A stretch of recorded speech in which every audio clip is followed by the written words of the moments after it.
Good morning and welcome back to the One Celtic Fans View. Well, last night we watched the second part of the Champions League qualifier against the Slovan Bratislava and that team from Kazakhstan, and it went the way I thought it was going to go.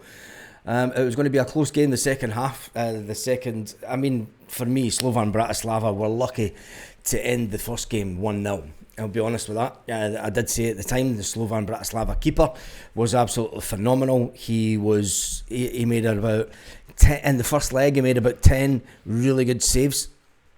Slovan Bratislava were lucky to go into the tie 1-0 down. They got a goal against them ruled offside in the dying minutes of the game. And I thought it's going to be a hard shift for them. But a lot of the media thought the Slovan Bratislava will wipe the floor with them at home.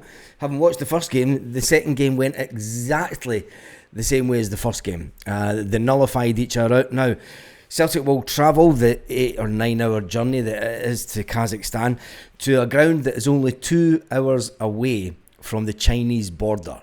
It's madness. How are they even in the Champions League qualifying stages? Yes, you will be only 2 hours away for Celtic fans that do decide to travel to this game. Flights are looking at around about £700, or if you're going to go. And there will be some people that will go, but I think that I'm going to miss this one out because their fans are bonkers. When it comes to the team, what are Celtic going to face when they head to Kazakhstan? Well, they're going to face a well-organised team. They do set up in a 4-2-3-1 formation, and they are very defensive. They get back in numbers.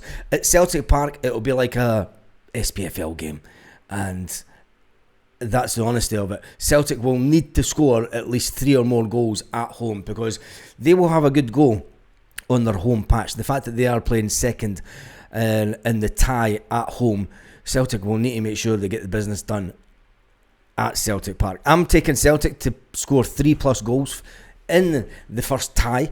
When you look at it, we have Falkirk this Friday night. That's going to be a fantastic game on its own because this gives Brendan Rodgers the opportunity to get some of those players, get some leg time into some of the players.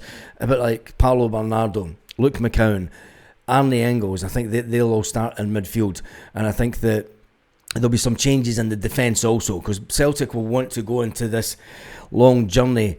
And has it backfired? I mean, I did warn after the first leg, like Celtic not postponing the game against Livingston. I can understand why they didn't do it because you would rather get points on the board. And when you look at the SPFL table as it stands this morning, Celtic are sitting second in the table with a full tally of 6 points. Hearts are on 6 points also. When you look at Livingston, they're on 4 points. Hibernia are on 4 points. Kilmarnock are on 2 points. The Rangers are on 2 points. So ultimately, Celtic could go into. They could have went in, but Rangers shot it and decided to play their postponed game because they couldn't have Celtic coming to town with the potential of when Celtic do beat the Rangers, they would have then went quite a few points ahead. They could have had the chance of going 10 points in front. When it comes back to the Champions League game, it's not going to be easy. I'm just going to say that right there. They flood the midfield. I know they go the 4-2-3-1 formation, but they really do flood the midfield. And then the defending numbers, you're talking about 6 at the back. Celtic will need to.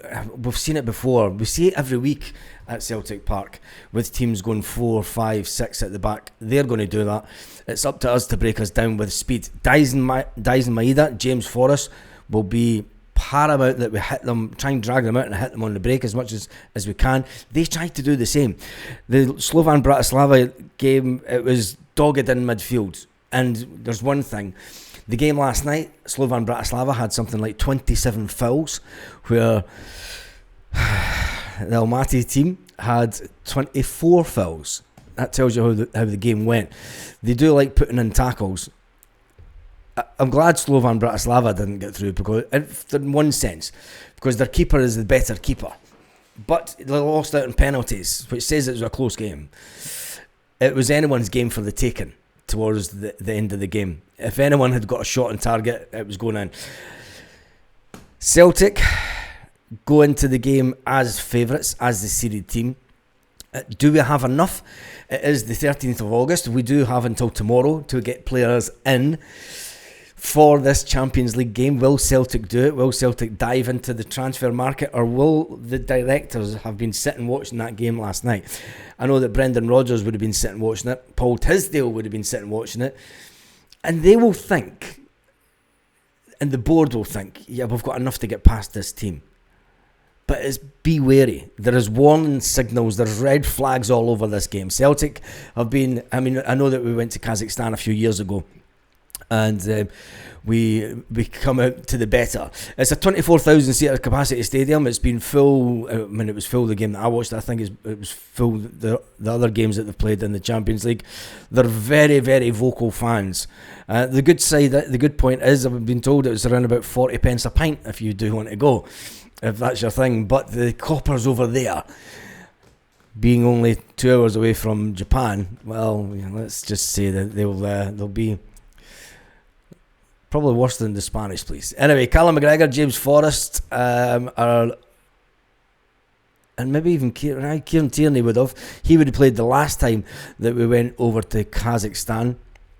Going there this month, it's not ideal to have such a long journey, and it does take it out of the place. I mean, I know travelling takes it out as it is, but that is just epic. When you look at it, Celtic should be able to get the job done. If we can do, it's Champions League football. Will the Celtic board go into the transfer market is what we're all holding our breath for. But it'll be a case of, what players do we need in to get past this tie? We beat teams in the SPFL that sit back. So we sometimes struggle to do it. And that's the big worry for me. On paper, it says yes all day long. But you never say never, especially when it comes to Celtic in the Champions League. We've had our ups and downs in Champions League qualifiers over the years. If it were to get put out by this team, this would be one of those almighty lows. And I'm not saying that it's not impossible for it to happen. I mean, Slovan Bratislava were complete favourites for the game over the two legs.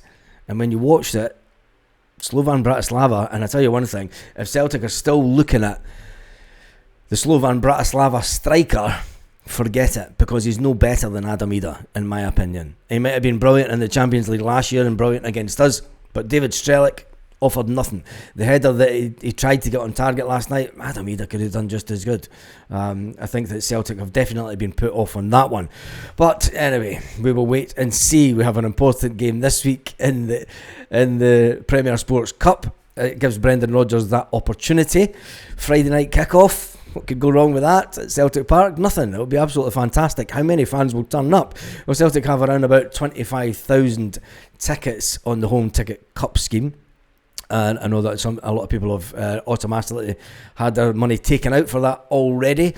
And it's just a case of, I don't think it'll be a full house, not on a Friday night.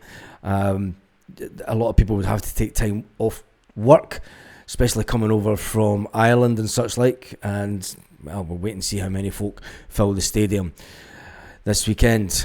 Champions League, do you think you could do it? Tell me in the comments. Did you watch the game last night? It was one of the most boring games ever. Everyone that was watching the game along with us last night, and I feel sorry for the guy that was streaming it on YouTube.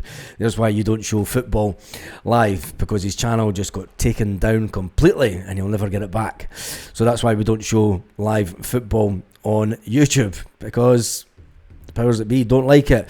Anyway, when it comes to Celtic transfers, Celtic have one more day to get players in to be registered for this Champions League qualifier game. Will they do it? Will anybody come in this week? Brendan Rodgers says at the weekend it didn't look like anyone was coming in this week. Celtic then have up until 24 hours before the game to make one final adjustment for two players to come in. Will it be enough? Is the squad good enough? Are you worried about the Champions League qualification game? Me, I am slightly. I'm not 100% convinced that it's going to be a walk in the park, because it won't be. Having watched the first leg away for Slovan Bratislava, they were lucky. They were lucky to come away from that ground with a 1-0 defeat. Celtic need to get the job done. Anyway, if there's any updated news today, I'm sure we'll all jump on it live. On that note, I'll see you at 8 p.m. Celtic part time tonight, where we can talk about the game, and we can talk about the fact that the Rangers shot it and they decided to play a game after cancelling it. Should Celtic cancel the game against Livingston, or would you rather the points on the board? For me, I would rather the points on the board and just play the Livingston game. Do you know, even though it's on the Saturday, Celtic will have to travel out on the Sunday. We play the Champions League game on the Tuesday. You want to be there the day before, just to allow the players to relax a bit.